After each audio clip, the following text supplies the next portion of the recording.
पूनम आज एकदा तुमचं माझ्या चॅनलमध्ये स्वागत करते.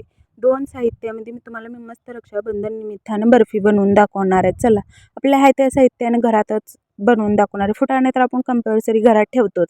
पाव किलो फुटाणे घ्यायचं, पाव किलो साखर घ्यायचं, 5 विलायची घ्यायची आणि पायनॅपल फ्लेवरचं मी हे घेतले. तुम्ही पाहू शकता त्याला काय म्हणतात माहिती नाही. चला, आता तुम्हाला माहिती आहे त्याने मला कमेंट करून सांगायला विसरू नका. फुटाणे मस्त घेतले. आता चला आपण पुढची प्रोसेस पूर्ण करूया. ह्या प्रकारे आपण सगळं घरात साहित्य तर असतं. दोन साहित्यामध्ये आपण मस्त मिठाई बनवू. खूप जास्त काय लागत नाही, काय नाही.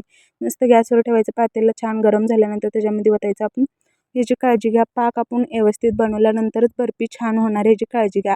पाव किलो साखर, अर्धी वाटी पाणी घालून घ्यायचं आणि अजिबात चिटकू द्यायचं नाही. ढवळायचं. पाणी कधी साखर विरघळत नाही तर ढवळायचं. नंतर पूर्ण आपलं साखर विरघळल्यानंतरच तुम्ही त्याच्यातला हात सोडायचं. मग त्यावर आपण दुसरं तुम्ही कामं केलं तर पण चालतं. त्यावर आपण विलायची पावडर बनवून घेऊ शकता. पटपट वेळ वाया जाणार नाही ह्याची काळजी घ्यायची. अर्धा तासामध्ये तुम्ही बनवून घेऊ शकता. आता पाहू शकता मी घालून ठेवले. गॅस मस्त मोठं केले, मग पटापटा ढवळून घेतले. या प्रकारे तुम्ही पण पाक बनवून घ्या. पाक व्यवस्थित झालं तरच आपली बर्फी छान होणार याची काळजी घ्या. वरनं थोडंसं कडकमध्ये आणि आतनं सॉफ्ट, आरामशीर 15 दिवस टिकते असं नक्की ह्याची काळजी घ्या. आता मी पाहू शकता माझं पूर्णपणे पाक तयार झालं आहे. या प्रकारे तुम्ही चेक करू शकता. एक तारी पाकच घ्यायचं, लई जास्त पण घ्यायचं नाही, लई कमी पण घ्यायची नाही. आता तुम्हाला एक टिप्स सांगणार आहे महत्त्वाची. आपल्या साखरमध्ये खूप घाण असते. घाण म्हणता येणार नाही, असते. तुम्हाला ही दूध घातल्यानंतर कळेलच. 15-20 मिनिट तुम्ही असं ढवळून घ्या दूध घालून. तुम्ही वरी पाहू शकता त्याचं असं पांढरं शुभ्र आपलं तेलावणी त्याची पाक तयार. आता मगाशी पाक कसं दिसत होतं, थोडं ढवळ वेगळं दिसत होतं की नाही. आता तुम्ही दूध घातल्यानंतर पाहू शकता पांढरं शुभ्र आपलं पाक तयार व्हायला मदत झाली. आता पूर्णपणे आपलं पाक पांढरं शुभ्र होत नाही तर असं चमच्यानं थोडंसं ढवळून घ्यायचं. म्हणताना आपलं पाक छान मस्त तयार होतं. या प्रकारे तुम्ही असं बनवू शकता. आता आपलं पूर्ण पाक आता शिजून तयार झालं आणि एक तारी पाकच घ्यायला पाहिजे ह्याची काळजी घ्या. नाहीतर तुम्ही अजून जास्त एक केल्यानंतर मग बर्फी दाताखाली खूप कडक लागेल, खाता येणार नाही ह्याची काळजी घ्या. आता पाहू शकता आपलं सगळं दुधाच्या वरी दूध पाकाच्या वरी पूर्णपणे आपलं घाण वरी झाली. आता मी तुम्हाला दाखवतेच किती काय निघालं का नाही. पाक पाहू शकता आता पांढरे शुभ्र दिसत आहे, तेलावणी सेम. मगाशी किती गडूळ दिसत होतं ह्याची काळजी घ्या. नक्की तुम्ही कधी पण काय पण बनवालो ना, पाकाचं वस्तू राहिले ना, तुम्ही नक्की एक चमच्याभर दूध घालून नक्की असं एकदा ट्राय करून बघा. आता पाहू शकता एवढं ह्याच्यामध्ये सगळं घाण निघालं आहे. ते मी साईडला ठेवते, तुम्हाला दाखवते मी चाळणमध्ये पण.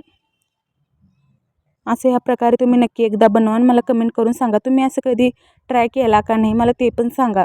चला, आता हे आपलं तयार झालं. आपण एका साईडला पाक ठेवून घेऊया. आता आपण सगळे विलायची पावडर करून घ्या. तुम्ही विलायची पावडर असं ह्या प्रकारे बनवलं तर आरामशीर बंद डब्यामध्ये ठेवलं तर आरामशीर महिनाभर टिकतं. ह्याची काळजी घ्या. असे विलायची असं करण्यापेक्षा असं साखरासंग खूप बारीक होते. पाहू शकता पाक किती सुंदर दिसत आहे. चला, आता विलायची आपण मिक्सर भांड्यामध्ये विलायची चुलून घेतलेली 2 चमचे साखर घालून पूर्णपणे पावडर करून घेऊया. असं तुम्ही बनवल्यानंतर लागेल तेव्हा वापरू शकता. गोड पदार्थासाठी विलायची पावडर असं खूप फायदेशीर होते. तुम्ही असं नक्की बनवता का नाही मला कमेंट सांगा. त्याच मिक्सर भांड्यामध्ये अर्धी वाटी फुटाणे घालून थोडं फुटाणे घालूनच मिक्सरला वाटा. भरपूर घालून वाटू नका, नाहीतर खाली आपूट राहतं वरी बारीक होतं. ह्याची काळजी घ्या. थोडं घालून पूर्णपणे ह्या प्रकारे तुम्ही पावडर बनवून घेऊ शकता. मी असं सेम या प्रकारे सगळी पावडर करून घेतली आणि तुम्ही आपल्या आहेत त्या 2 साहित्यामध्ये घरातल्याच बनवून दाखवणार तुम्हाला. ह्याच्यामध्ये तुम्ही तूप किंवा तेल वापरलं तर पण चालेल. मी तेल वापरत आहे.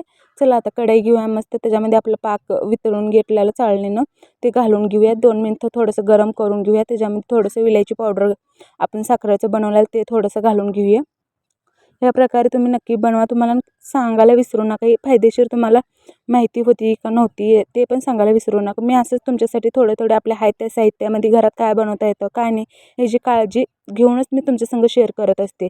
आता पूर्णपणे आपलं पावडर फुटाण्याची तयार झालेली घालायचं. गॅस पूर्णपणे बारीक करायचं. एक गोष्ट लक्षात ठेवा, मगाशी पाकसाठी आपण गॅस मोठं केलं तर आता पूर्णपणे बारीक करायचं गॅस आणि सगळी फुटाण्याची पावडर घालून 15-20 मिनिट गॅस बारीकवर पूर्णपणे परतून घ्यायची. परतून घेतल्यानंतर आता तुम्ही पाहू शकता कढईत छान आपलं सारण त्याच्या पूर्णपणे बर्फीचं आपलं तयार झालं. आता गॅसवर तुम्ही पाहू शकता गॅस कढई सुटायला मदत व्हायला लागली. ह्याचा अर्थ समजायचं की आपलं मस्त आता परतून तयार झालं. पाक पण व्यवस्थित झाले. गॅस आता बंद करायची. गॅस मस्त खाली घ्यायचं कढईत आणि तूप लावलेलं त्याच्यामध्ये आपण सारण असं ह्या पद्धतीने घ्यायचं. खूप गरम आहे त्यावरच हे करायचं. थंड झाल्यानंतर अजिबात होणार नाही ह्याची काळजी घ्या. वाटीला तूप किंवा तेल लावून असं थापटून तुमच्याकडे काजू बदाम वगैरे असेल तर तुम्ही घालू शकता. चला, ह्या पद्धतीने मी आता दुसऱ्या पण प्लेटमध्ये तूप लावते. थोडंसं ह्याच्यामध्ये तुम्हाला पायनॅपल फ्लेवरचं बनवते. दोन्ही प्रकारे एकाच ह्याच्यामध्ये तुम्हाला बघायला भेटेल. नक्की कमेंट करून सांगायला विसरू नका. 2 साहित्यामध्ये तर 2च, फक्त विलायची तेवढी एक्स्ट्रा वाढली. साखर तर आपण असं घेतलं होतं, त्याची पावडर बनवलं. पायनॅपल फ्लेवरचं पण तुम्हाला बनवायचं असेल तर तुम्ही नक्की बनवून तुम्ही पण खाऊ शकता, मुलांना पण खाऊ घालू शकता. मुलं तर खूप आवडीनं खातात. पायनॅपल फ्लेवरचं म्हणलं ना पहिलं आवडतं त्यांना. आमचे तर मुलं खूप आवडीनं खातात. तुमचे खातात का नाही ते पण कमेंट करायला सांगून विसरू नका. असं वाटीने त्याला पण थापटून घ्यायची, जी काळजी घ्या म्हणताना थापटल्यामुळे थोडंसं आपलं हे होतं. आणि लक्षात घ्या, लगेच काप करून घ्यायची. थंड झाल्यानंतर काप होण्याला खूप आपल्याला हे होतं. गरम आहे त्यावरच चाकून असं काप करून घ्या. तुम्हाला कसं चौकोन, त्रिकोणी कसा आकार पाहिजे, मोठा आकार, छोटा आकार, कुठल्या प्रकारे तुम्हाला आवडेल तसं तुम्ही करू शकता. मला ह्यामध्ये त्रिकोणी आवडतं म्हणून ह्या प्रकारे मी सगळे काप करून घेणार आहे. थंड व्हायच्या अगोदर करून घ्या. ही गोष्ट लक्षात ठेवा, नंतर परत खूप हे होतात. मग एक 15-20 मिनिटानंतर तुम्ही थंड झाल्यानंतर आपले बर्फी तयार होते. नक्की तुम्ही असं करा. रक्षाबंधन निमित्तानं कमेंटमध्ये रक्षाबंधन नक्की लिहायला विसरू नका मंडळी. मी असंच तुमच्यासाठी आपल्या हाय त्या घरातल्या साहित्यानं आणत असते. कशी वाटली पाहू शकता. आपली बर्फी मस्त तयार झाली. तुमच्याकडे काजू बदाम वगैरे असले तर तुम्ही घालू शकता. माझ्याकडे नव्हतं म्हणून घातले नाही. चला, कशी आपली बर्फी तयार झाली. साधी सिंपल आपल्या घरात आहे त्या साहित्यानं बनवले.